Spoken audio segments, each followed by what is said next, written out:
오늘 저희 집회에 항상 오프닝 멘트를 해주시는 우리 조맹기 교수님 모시고 말씀 듣도록 하겠습니다. 네, 조맹기 교수님은 전 서강대학교 언론대학원 원장이셨던 조맹기 교수님이십니다. 네. 반갑습니다. 오늘 서서 7월 7일입니다. 아주 더운 날입니다. 오늘 제가 소설 비슷하게 또 그리고 앞으로 일어날 일 전 점쟁이가 아닙니다만 좀 예견을 해가지고 얘기를 드리겠습니다. 결론을 얘기 드리면 이 한국 문제는 우리만 문제가 아니라 구도로 풀린다 하는 것을 그런 얘기를 드리겠습니다. 하나 예담을 가지고 설명을 하겠습니다. 2013년에 그 현대조선 그 노동자를 앞에 두고 한 100명 앞에 두고 거기 뭐 가족까지 다 나왔습니다. 나와가지고 거기에서 한 40분 정도 강연을 한 경험이 있습니다. 그때 무슨 얘기를 했냐 그러면, 여러분 이제는 세계를 품고 살아야 됩니다. 좀 힘이 들더라도 이 상황을 좀 풀어가지고 남북 통일을 향해서 그 부산에서 그리고 모스크바를 사이베리아를 거쳐서 그리고 런던까지 독일까지 가는 그런 기차를 생각하면, 그러면 우리에게 참 무한한 영광이 있을 거다 하는 그런 얘기를 드렸습니다. 그때는 박근혜 대통령이 한참 열이 올라가지고 자기의 비전을 설명할 그때입니다. 그때 참 그 사람들이 좋아했습니다. 그러나 그 고통이 따랐죠. 자, 북한의 종주국은 누구냐 그러면 러시아입니다. 예전에 소련이죠. 그런데 지금 우리가 보기에는 중국이 모든 것을, 중국 공산당이 모든 것을 잡고 있는가 하는 잡지 않느냐 하는 그런 고민을 하고 있습니다만, 사실 남북 분담의 원흉은 소련입니다.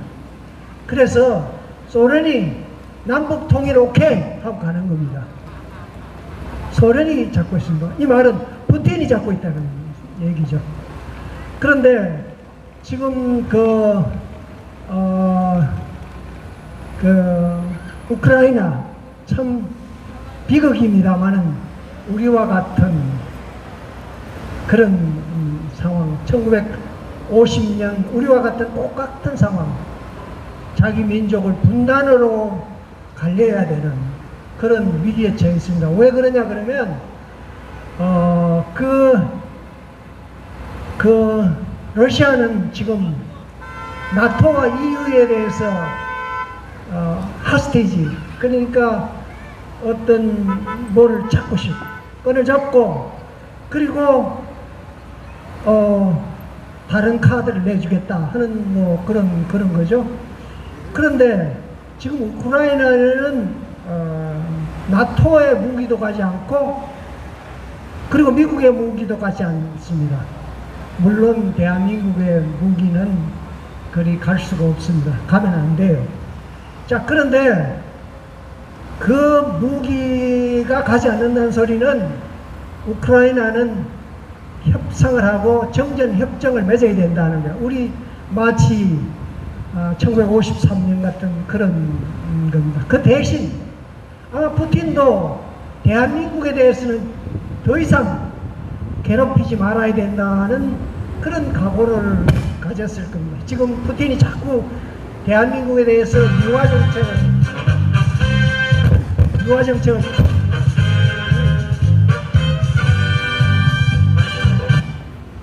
유화 정책을 펴고 있습니다.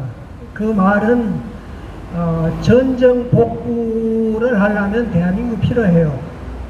뭐 오늘도 이런 뉴스가 나옵니다. 그 대한민국이 기술이 우랄 산맥을 뚫은 기술이 대한민국밖에 없다 하는 이제 그런 얘기를 합니다. 대한민국 기술이 절실하다는 거죠. 전정 복구를 위해서 절실하다는 거죠. 그럼 대한민국에 대해서 대한민국도 야 그러면 뭐 그냥 가느냐 아니야. 통일 좀 시켜다오 하는 거래를 할 수가 있어요. 그러자면 우리 지도자가 현명해야 돼요. 그리고 아까 구도를 얘기한다 그러면 EU와 그리고 나토와 호주와 일본과 인도와 미국과 대한민국은 한 건입니다. 여기에 편성을 해야 우리가 발전이 있어요. 그런데 여기에 편성을 한다는 것은 우리 그 이승만 대통령이 만든 자유주의 시장경제 그 헌법 정신 그대로만 하면 돼요. 엉뚱한 길로 갈 수가 없어요. 가면 안 됩니다. 우리가 부정선거를 용인하면 안 되는 이유도 결국은 우리 헌법 정신을 지키고자 하는 겁니다. 자, 그런데 지금 저쪽에는 이란과 그리고 러시아와 그리고 중국과 북한이 묶여 있습니다. 묶여 있는데 그 구도입니다. 그런데 이번에 참 이스라엘이 잘해줬어요. 그냥 러시아뿐만 아니라 이란의 최고의 산유 정유회사가 있는 데를 팡팡팡 때렸습니다. 그래서 대부분이 정유회사가 이제 파괴됐습니다. 그런데 중국의 정유가 95%가 이란의 정유 95%가 이란에서 옵니다. 그러니까 만약 중국이 이란에서부터 오일을 받지 못하고 그리고 다른 사람이 막아버리면 러시아까지 막아버리면 중국은 이제 손을 들 수밖에 없어요. 손을 들 수밖에 없습니다. 그런데 참 최근에 우리가 참 열심히 했습니다. 차은경 판사가 서대문 서서문에 있는 북부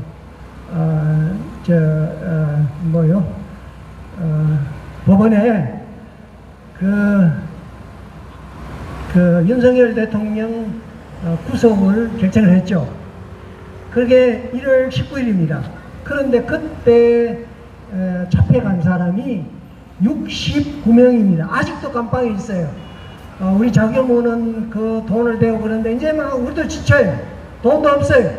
자, 그런데 참 그 사람들이 노력을 했다 하는 그런 것도 있고요. 우리도 여기 노력하고 있습니다. 국본을 오랫동안 2016년부터 계속 지켰지 않습니까? 대한문 집회. 그리고 요즘 잘하는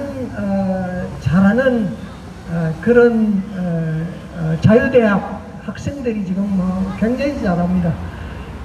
그런데 그 자유대학의 그 대표가 연세대학에 다니는 학생입니다. 지 아버지가 박성재 MBC 전 사장입니다. 참 우리 그렇죠. 그 집 구석도 참 아버지 다르고 아들 다르고 참 족발이 집안이다. 그런데 그 아들이 참 잘해요. 어제 그저께 며칠 전에도 만났는데 참 잘해서 자유대학이 움직이면서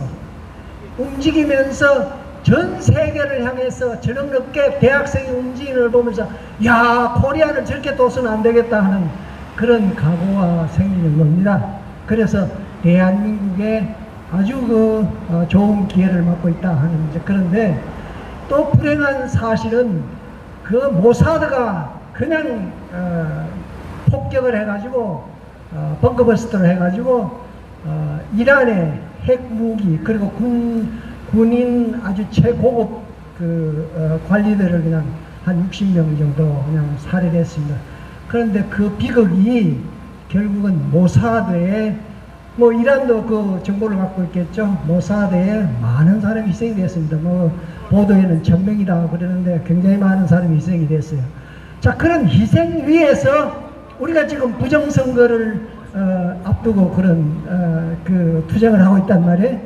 그러니까 우리가 만약 잘 되더라도 그 아픈 그걸 가져가야 되는, 우리가 그걸 감내하고 그 사람들 위해서 기도하는 심정을 가져야 된다 하는 그런 얘기를 드리고요. 그런데 윤석열 대통령이 2022년에 그 한미 방위조약 거기에 수정을 해가지고 사이버 테러가 있을 때는 공동으로 대처한다는 게 그게 있었습니다. 이 말은 뭐냐 그러면 한국의 사이버 테러에서 무슨 부정선거가 났다 뭐갔다 하면 미국이 자동적으로 개입하는 그런 조항을 만들어 놨습니다. 조항을 만들어 놔가지고, 그리고 그 트럼프 대통령이 그거에 대해서 아마 조만간 그거에 대해서 어떤 발표가 있을 거라고 생각합니다. 그런데 부정선거, 이제 미국의 입장에서 뭐냐, 미국은 지금 적대 4개국, 러시아, 그리고 중국, 북한, 이란, 여기가 해체가 되면 미국이 세계입니다. 미국의 원리스, 미국을 중심으로 해서 움직이는 세계가 됩니다.